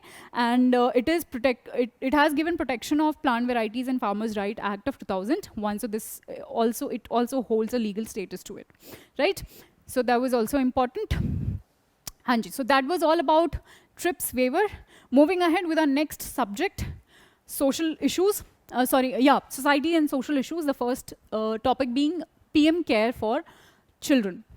So COVID ke time pe, we know COVID ke time pe a lot of unfortunate deaths happened.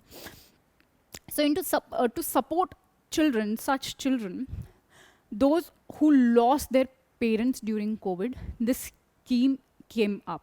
ठीक है, इस स्कीम के क्या प्रोविजंस हैं, क्या एलिजिबिलिटी है, हम सब एक एक करके देख लेते हैं. एलिजिबिलिटी से शुरू करते हैं. तो जितने भी all the children who have lost their parents या फिर सर्वाइविंग पेरेंट्स या लीगल गार्जियन या adoptive parents due to COVID-19 will be supported under the scheme.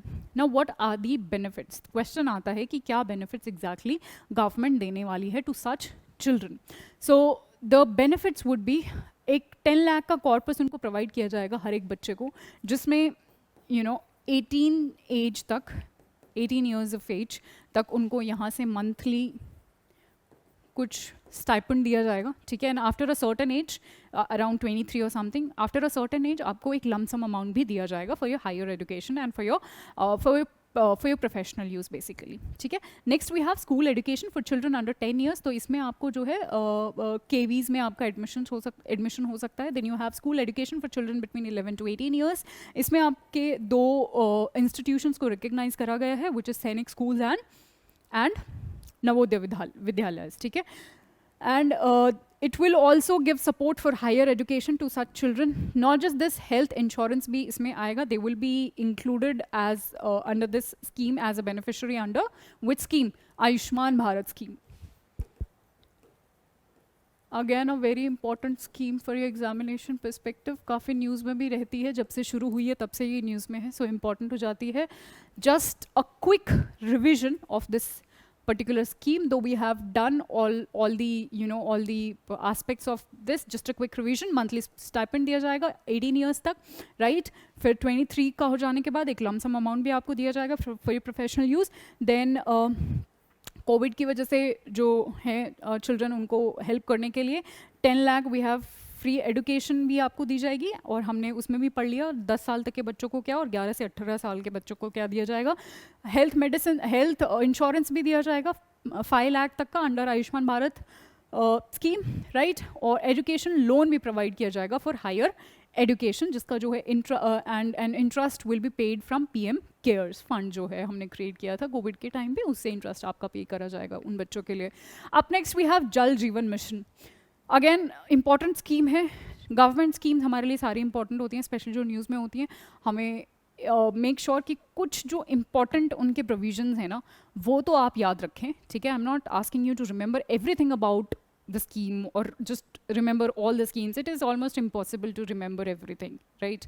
आप सारी schemes नहीं याद रख सकते, but जो important है उनमें भी जो important provisions है at least try to remember those. ठीक है, क्योंकि once it happened UPSC asked a very simple question. They just asked a ministry once कि this particular this thing कोई employment पे कोई question था, skill development पे कोई question था.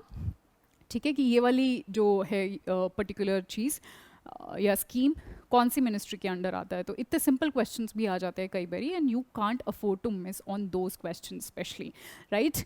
So 50% of the rural household in India have now been covered under Jal Jeevan Mission. What is this mission all about? At time of launch, Jal Jeevan jo 2019 में only 3.23 crore household, that is 17% of the rural population, had access to drinking water through tap. So यहीं पर इसका जो mission है वो भी define हो जाता है that it aims at providing drinking water to everyone, ठीक है, ड्रिंकिंग वाटर थ्रू टैप्स. तो टैप्स फैसिलिटी वो करने के लिए, ठीक है. मिशन के बारे में हम थोड़ा देख लेते हैं.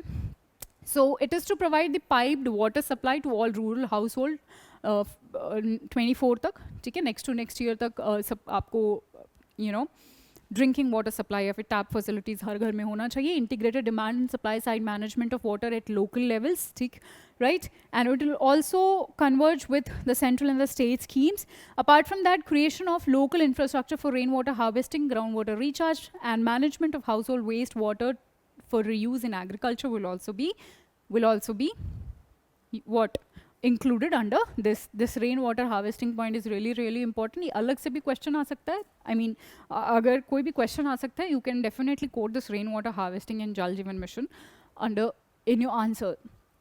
If we talk about features of Jal Jeevan Mission, so सबसे पहला है community owned ये एक mission है, right? Capacity building और technical assistance पे ये ध्यान देगा this mission, and mandatory source sustainability through MNREGA. It also says कि rainwater harvesting को भी ये mandatory करेगा. We have already talked about this, and yeah, बहुत सारे इसके under campaigns भी conduct करा जाएंगे ताकि water conservation का हम एक awareness spread कर सकें.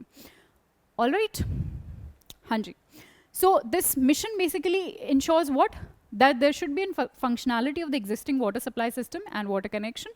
Water quality monitoring और testing systems भी होना चाहिए, ठीक है, agriculture के लिए especially drinking water का जो source augmentation भी होना चाहिए कि कहाँ से क्या आ रहा है, ठीक है. So basically, और not just हमने पानी supply करना है, we also have to make sure that the water is has all these qualities in it, ठीक है, and it is safe.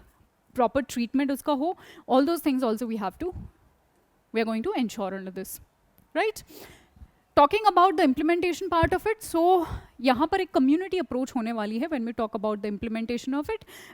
Community जो approach है, which that is going to include what? Information, education and communication as the key components of this mission. What all will be the 3 points of this? Information, education, and awareness are the 3 components of this particular mission. अगर हम कुछ facts की बात करें, so there are few states like for example Goa, Telangana, Andaman and Nicobar, Haryana, and there are few more states and union territories actually who have already achieved 100% of this mission, ठीक है. 100% उन्होंने अपने citizens, अपने जो state के जो लोग हैं उनको ये facility provide वो कर चुके हैं. तो ये भी आप याद रख सकते हैं the name of these states, especially to quote as an example कि इन states ने achieve कर लिया है, and the other states can of course learn from these states. Like for example, अगर हम कुछ states की बात करें तो उत्तराखंड ने अभी 72% अचीव किया है, जम्मू एंड कश्मीर ने 69.3 अचीव किया है, Maharashtra 67, Delhi 63.3. So this is just to give you a comparison with the other states. So community approach we have done. अगर हम इसके implementation की बात करें और इसके funds की बात करें तो 90:10 would be 90 will be taken by what? Center, and 10% will be taken by the state governments. Himalayan और नॉर्थ ईस्टर्न स्टेट्स की अगर हम बात करते हैं तो 50-50 बाकी अदर स्टेट्स के लिए होगा और 100% यूनियन टेरिटरी में होगा, ठीक है, कि पूरा सेंटर ही संभालेगी पूरा फंड्स वगैरह को when we talk about union territories. Alright, चलिए, moving ahead. Next is science and technology, and first is a very important topic. काफ़ी important है ये. You can expect a question on hydrogen energy, काफ़ी important है, और क्योंकि renewable energies पे हमारा काफ़ी ज़्यादा focus है, तो you can always expect a question on solar, on hydrogen energy, and all sort of you can say renewable energies we have around us. So green hydrogen potential. India, we know, is a tropical country, right, and has a significant edge in green hydrogen production. तो क्योंकि हमारा geographical area काफ़ी अच्छा है, तो we must try and encourage and enhance our green hydrogen potential. Also, not just this, all kind of renewable energies we must try and enhance all sort of, you can say, the energies, right, for a sustainable, for a better future. Okay, क्या efforts लिए हैं government ने इस regards में? So government has released guidelines on national hydrogen mission, जो कि aim करता है कि production increase करेंगे हम 5 million metric ton by 2030 to meet about 40% of the domestic requirements. और PLI schemes, which is production linked incentive, कि आप जितना प्रोडक्शन करोगे, ठीक है, उसी के बेसिस पर आपको उतना ही ज़्यादा इंसेंटिव भी मिलेगा. इलेक्ट्रोलाइजर्स के लिए इंसेंटिव्स भी दे रही है गवर्नमेंट. सिग्निफिकेंस हम देख लेते हैं, बट सिग्निफिकेंस समझने से पहले हमें ये समझना होगा कि ये जो हाइड्रोजन, ग्रीन हाइड्रोजन है, इसका मतलब क्या होता है. So basically hydrogen when produced by electrolysis using renewable energy, when hydrogen is produced by electrolysis using renewable energy. I have a chart for you ताकि आप पूरा process इसका समझ सकें. Let me just take you to the chart. Yeah, here it is. How green hydrogen gas is produced. This is, we have a clean energy. ठीक है, हम इसको mix करते हैं, you know, electrolysis of water to separate hydrogen and oxygen. Then what we do, hydrogen को store करना, फिर उसको ट्रांसपोर्ट करना, जो भी पॉइंट ऑफ यूज़ है, and then finally use of clean energy from the green hydrogen. ठीक है, जैसे यहाँ पर आप देख सकते हो हम यूज़ कर लेते हैं. नाउ सिग्निफिकेंस हम समझेंगे कि हाइड्रोजन हम इतना पढ़ रहे हैं, इसका सिग्निफिकेंस क्या है, किस सब चीज़ों में ये यूज़ होता है, या फिर how is it better than the conventional form of energy. But before that let us see कि हाइड्रोजन के ही क्या क्या शेड्स हैं, या फिर 5 अलग अलग तरीके के शेड्स हैं हाइड्रोजन के. Late me just quickly cover them up. सबसे पहला है ग्रीन, जो हम आज पढ़ रहे हैं. So basically it is electricity from renewable source हम प्रोड्यूस करते हैं, is used to electrolyse water and separate the hydrogen and oxygen. We have already done the entire process, how exactly we produce it. Next is blue hydrogen. इसमें क्या होता है, produced using natural gas via steam reformation, and most of the greenhouse gas emissions are captured and stored. Up next we have turquoise. ठीक है, जहाँ ये colour भी ऐसा ही है, produced using the natural gas via pyrolysis by separating methane into hydrogen and solid carbon dioxide. ठीक है, तो यहाँ पर हम मीथेन यूज़ करते हैं. ग्रे में अगर आप बात करो तो स्टीम रिफॉर्मेशन यहाँ पर होता है, but with no carbon capture and storage. Brown में produced using coal, ठीक है, instead of natural gas, but with no carbon capture and storage, and this remains the cheapest form. ठीक है, क्योंकि यहाँ पर coal भी involved है. Now let us try and see some of the significance, या फिर क्यों hydrogen use करते हैं, why is it important, or why is it better, you can say. First is, this is an excellent energy carrier. ठीक है, काफ़ी energy carry करता है, ये क्लीन फ्यूल है, राइट, कोई ग्रीन हाउस गैस एमिशन नहीं होता if you compare it with the conventional ones. This has diverse domestic sources, economically भी competitive है ये. Then better security then other commercial fuels. Then we have faster refuelling time than the battery vehicles. तो battery vehicle से अगर हम compare करें तो इसका रिफ्यूलिंग टाइम भी काफ़ी बेटर है, राइट. चलिए, that was all about it. Up next we have West Nile fever. Again काफ़ी न्यूज़ में था, तो अगर कोई भी ऐसी बीमारी है वो न्यूज़ में रहती है, तो we have to do it. ठीक है, we have no other option. चलिए क्विकली देख लेते हैं क्या है ये डिजीज़, क्या है इसके प्रिवेंशंस. ठीक है, how can we exactly protect us, कहाँ से ये ओरिजिनेट हुई, and everything UPSC can ask, will deal everything about this particular topic. Okay, so about west Nile virus, ये फ्लेवी वायरस जीनस का एक मेंबर है, दिस वायरस. ठीक है, and belongs to Japanese encephalitis, right. Single stranded RNA virus है ये. ठीक है, which is the genetic material. RNA is the genetic material of this, right. Generally RNA viruses single stranded RNA viruses ही होते हैं. And the first जो ये isolate हुआ था in a women in West Nile district, इसलिए हमने इसको waste Nile virus भी बोला है, युगांडा में जो कि सिचुएटेड है, राइट. उसके बाद ये कहाँ कहाँ कॉमनली मिलता है, Africa, Europe, Middle East, North America and West Asia. ठीक है, हमारे यहाँ भी ये मिला है, इसलिए ये न्यूज़ में भी था, राइट. इसका हम ट्रांसमिशन देख लेते हैं एग्जैक्टली कैसे होता है. So for that have a look at this. We have done it. ठीक है. It can also be fatal. ठीक है, ये आप याद रखें, फेटल भी हो सकता है. स्प्रेड कैसे होता है? क्यूलेक्स मस्किटो के काटने से ये होता है. A bite from infected mosquito spreads this, right, and contact with the infected people या फिर animal does not spread this virus. तो ये आपको याद रखना है. अगर आप इन्फेक्टेड पीपल के कॉन्टैक्ट में हो या फिर एनिमल्स के कॉन्टैक्ट में हो तो ये स्प्रेड नहीं होता है, right. It's not that contagious. Okay, how can we protect yourself? Drain, जो भी सारे डेंगी के केस में आप प्रिकॉशंस लेते हैं, अगेन क्योंकि ये भी मस्किटो से ही है तो वही सारे प्रिकॉशंस आपको यहाँ भी लेने हैं. You need to drain anything that holds water twice a week. पानी आपको इकट्ठे नहीं होने देना है. There shouldn't be any stagnant water around you. Then wear long sleeve shirt and long pants. Use mosquito repellent जब आप बाहर जा रहे हो, even inside I would say. What are the symptoms? It can cause fever, headache, normal symptoms. Rashes, lymph nodes में भी आपकी swelling आ सकती है. ठीक है, muscle और joint pain भी आपको हो सकता है.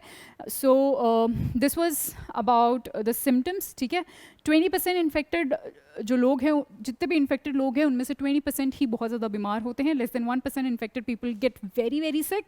और Pierre's country has no cases of the West Nile virus. If we talk about how can we prevent it, तो though we have already read few of the things, but in detail आप अपने आप को cover up रखें. आप mosquito repellent use करें, आप sprays use करें inside, when you're inside your house, right?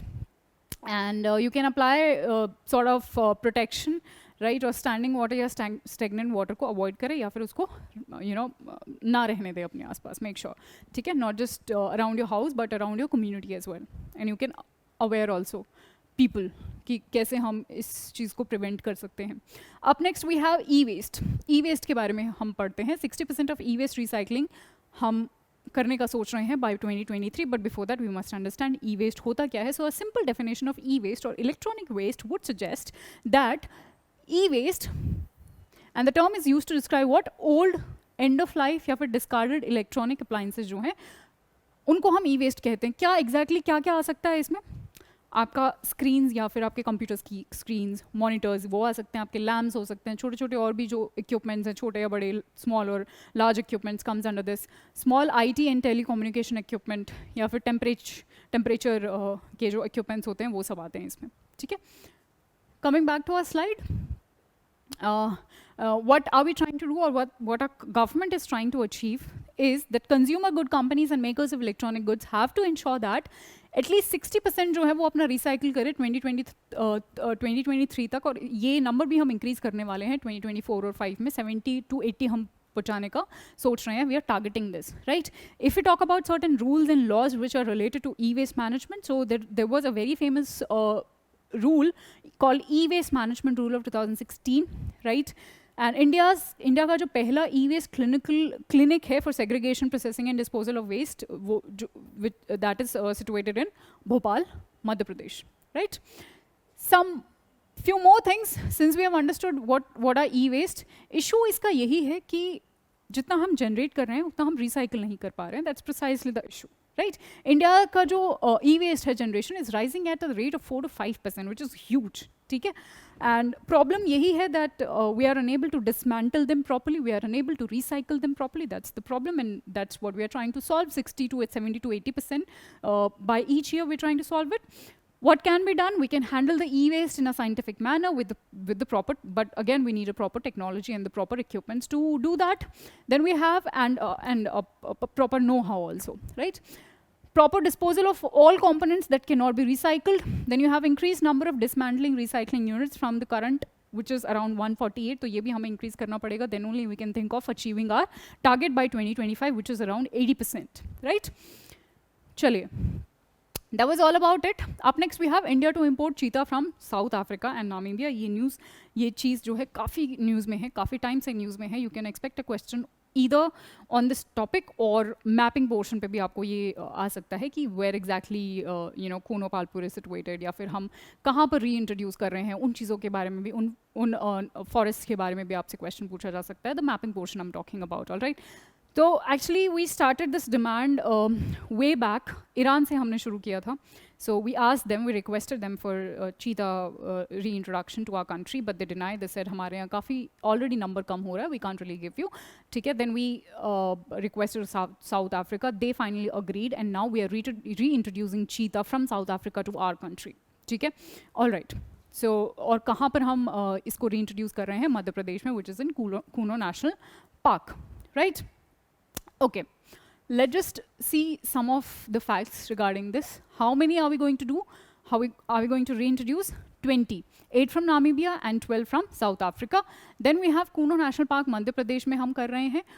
And what is the long-term population size expected? 36 हम maximum कर सकते हैं. अगर हम कुछ facts की बात करें और कुछ differentiations की बात करें between African cheetah and Indian, or I mean Asiatic cheetah, not Indian, Asiatic cheetah, पूरे एशिया की हम बात करेंगे यहाँ पर. So the difference would be, अगर हैबिटाट की बात करें अफ्रीकन और एशिया में, habitat around 6500 to 7000 African cheetahs present in the wild. यहाँ पर बहुत ही कम है, एशिया में बहुत ही कम है. That's precisely the reason why we are reintroducing it. ठीक है, बहुत पहले था but extinct हो चुका है, तो हम इसको reintroduce कर रहे हैं क्योंकि काफ़ी नंबर हमारे यहाँ पर कम है, right? अभी presently सिर्फ ईरान में मिलता है अगर हम एशिया की बात करें तो.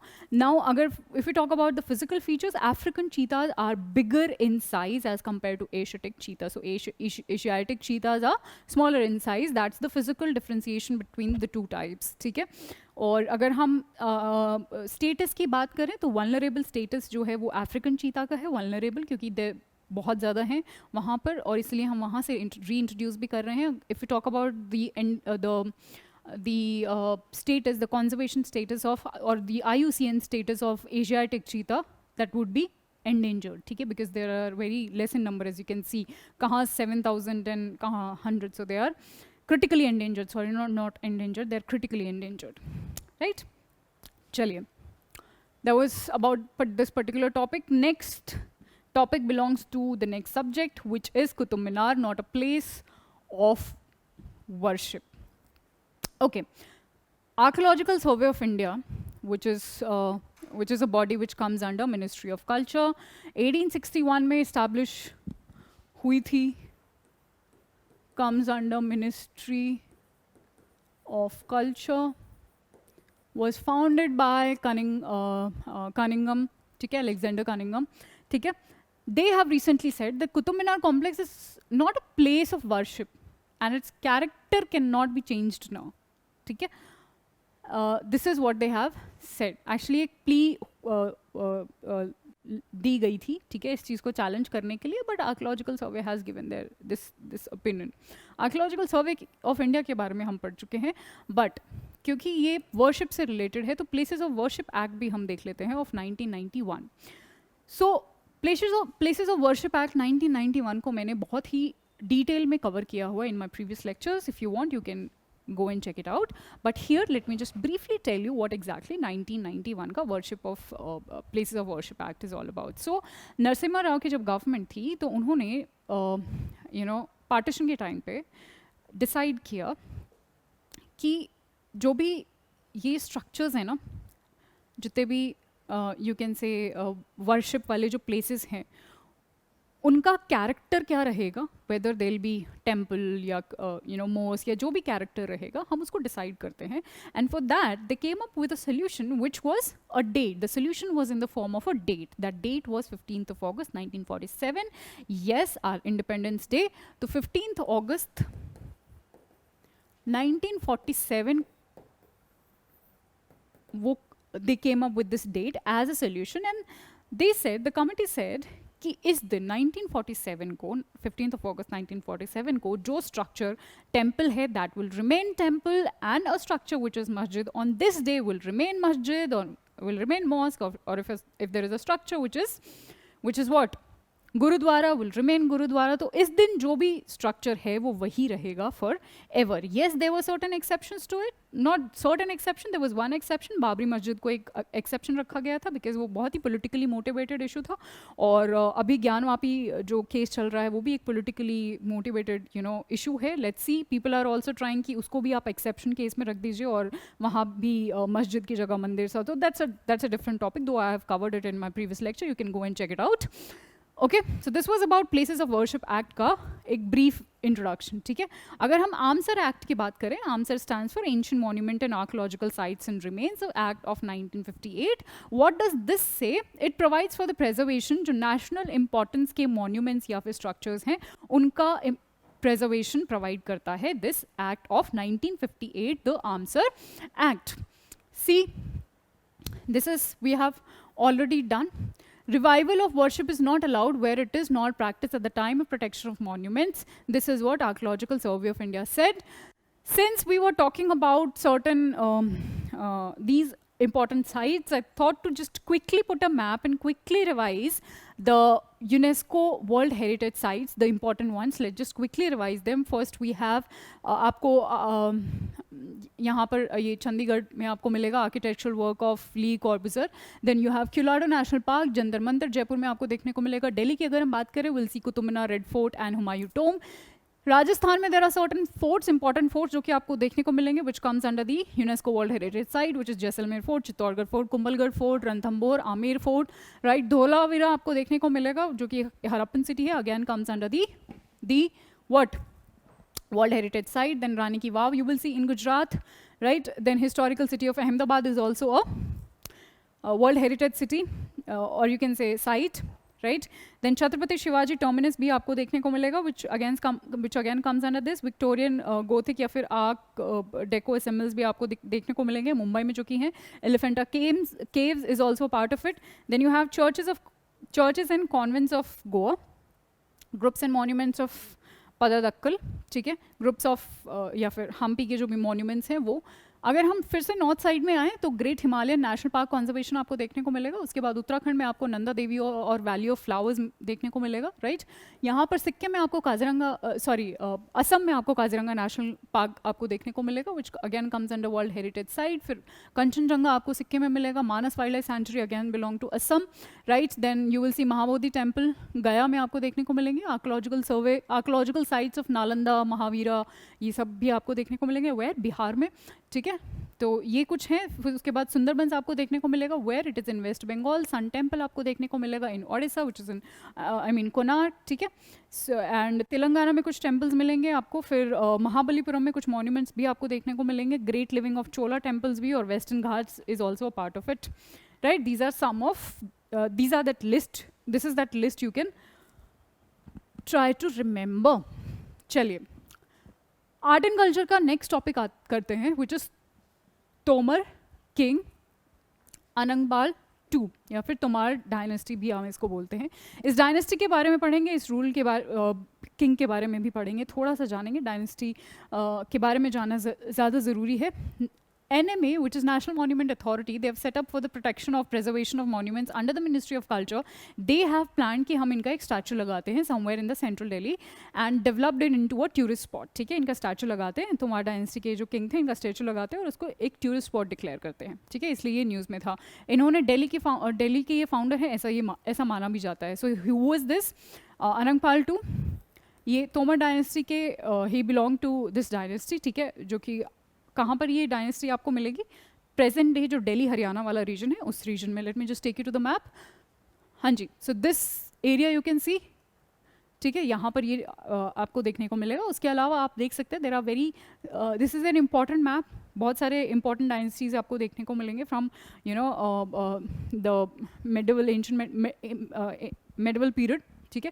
गुर्जर प्रतिहाराज आपको यहाँ देखने को मिलेंगे. परमार्स आपको देखने को मिलेंगे. चालुक्य, ठीक है. होयसला, पांड्या, चोलास, चेरास, ठीक है. ईस्ट गंगा, कागतियास, ठीक है. पालाज यहाँ पर हैं, right. So you will see Ghaznavi, right. Sindh you will see here. All right, so these are the important ones. Let me take you back. हाँ जी, so he was succeeded by his grand son. Who was the grand son? Prithviraj Chauhan, जो कि battle of Tarain में, you know, second battle of Tarain में he got defeated, right. Okay, next Tomar dynasty के बारे में हम जान लेते हैं. So about this dynasty is one of the minor early medieval ruling houses of northern India as we have seen in the map, ठीक है. और ये जो डायनेस्टी है, this was one of the 36 Rajput tribes. So this is Rajput tribes अगर आपसे पूछा जाए तो, राइट. सो यही आई फील इतना ही फैक्चुअल आपको याद भी रहेगा, उससे ज़्यादा आपको करने की ज़रूरत नहीं है, तो आप इतने फैक्ट्स इसके बारे में याद रखें, that would suffice I guess. चलिए नेक्स्ट टॉपिक पर आते हैं। Can you recognise this personality? हाँ जी, a very famous personality. Personality based questions भी इंपॉर्टेंट होते हैं, specially for a prelims examination. Mains में हम उनके नाम कोट कर सकते हैं, उनकी कोई स्टोरी बता सकते हैं, कोई मैसेज दे सकते हैं। We can conclude our answer with the personalities, we can start our answer with the personalities, but prelims mein they directly ask you, and prelims mein it's like if you know it you know it, if you don't you don't. So this famous personality is Sri Narayan Guru, ठीक है, ये बहुत सारी movements के साथ associated है. We'll try and cover what all are those movements, but before that ये news में क्यों था? कर्नाटका गवर्नमेंट ने कुछ कुछ स्टेप्स लिए थे जिसकी वजह से ये न्यूज़ में थे, ठीक है. सो लेट्स सी कि क्या वो स्टेप्स हैं और क्या एग्जैक्टली हुआ. So Karnataka government is caught in a controversy over the exclusion of text on the reformer Narayana Guru. उन्होंने एक्सक्लूड कर दिया अपने टेक्स्ट बुक से इनके बारे में, इसलिए काफ़ी कंट्रोवर्सीज में थे. इनका क्या कॉन्ट्रीब्यूशन है हम वो क्विकली देख लेते हैं. So he was a catalyst and a leader reform by oppressive caste system, ठीक है, जो हमारी सोसाइटी में उस टाइम पे बहुत ज़्यादा प्रिवेल था, इनफैक्ट अभी भी है. He was born in but it is less of course comparatively. He was born in 1856, ठीक है, तिरुवनंतपुरम में, केरला में. एंड एसवा कास्ट से ये बिलोंग करते थे. I am sorry if I am pronouncing it wrong. Okay, his philosophy is always advocated what, this is important. इनकी जो फिलोसफी थे या फिर इनके जो बिलीव्स थे वाज कि ये कास्ट को अपोज करते थे, इक्वालिटी में बिलीव करते थे, social equality, education for all और स्पिरिचुअल एनलाइटनमेंट की तरफ भी ये इन्होंने बहुत काम किया है, राइट. सिग्निफिकेंस अगर हम सोसाइटी की तरफ इनका देखें तो इनकी एक बहुत फेमस स्लोगन इन्होंने दिया था जो कि हम अब भी यूज़ करते हैं, one cast one religion one God for all. इन्होंने SNDP की भी इस्टेब्लिशमेंट करी थी 1903. SNDP बहुत इंपॉर्टेंट यू कैन से है, विच इज़ श्री नारायण धर्म परिपालन योगम, राइट. आप सब स्पेक्ट्रम में इसको पढ़ते होंगे. This is mention in spectrum, history की जो बुक्स आप पढ़ते हैं, राइट. इनका कंट्रीब्यूशन भी SNDP के बारे में भी